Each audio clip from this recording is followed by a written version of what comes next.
මේ අවුරුදු 50ක් ගියත් අවුරුදු 3ක වගේ කයි පොළවේ වඩ ගාගෙන යන එහෙම ඉතාම ළමයි අර ලාමක ටින්ටින් ගති පිරිමියගේ තියෙනවා.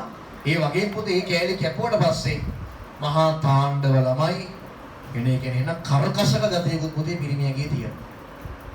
සමහර අවස්ථාවලදී පිරිමින්ගේ කරකස ගතිය ළමයි සමහර ජොබ් වල පුතේ එළියට ගන්නවා. නේ දැන් හමුදාවකට වගේ වැට්ට ගති ළමයි අනිත් එකක් කොහෙත් යන පුරුදු කරන්න බෑ. ඒවා එහෙම හදනවා. ඒවා එහෙම හදනවා. ඒ ඩිසිප්ලින් එක හදනවා. හරි.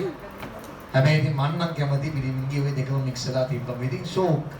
එතකොට හරි ලස්සනයි. නේද? දැන් ඔයා තාත්තගේ මොකක් හරි ප්‍රශ්නයක් අහන්න යනකොට තාත්තා එකපාරට "මම පස්සට පළමෙදි" තාණ්ඩව කියනවා. තාත්තේ ප්‍රශ්නයක් ගාදී උත් පොඩි එකා වෙලා එන්න අපි අල්ලා සෙල්ලම් කරමු කියලා මම ළමයිත් එක්ක එහෙම කරනවා. අම්මා කවදාවත් පුතේ ළමයිත් එක්ක අල්ලා සෙල්ලම් ඵලයන් මෙතන යන ගේනවා. තාත්තා එහෙම නෑ කැලෝ මේක කියලා මේ හින හුරතලේ. ඒ කැලලා විතර තාත්තට ගොඩක් ආස ළමයි. නේද? ඒක ගෙල්ල පුතේ ගියතු ගංගෙන් තියර කුණු වල පයින් ගහගෙන යනවා.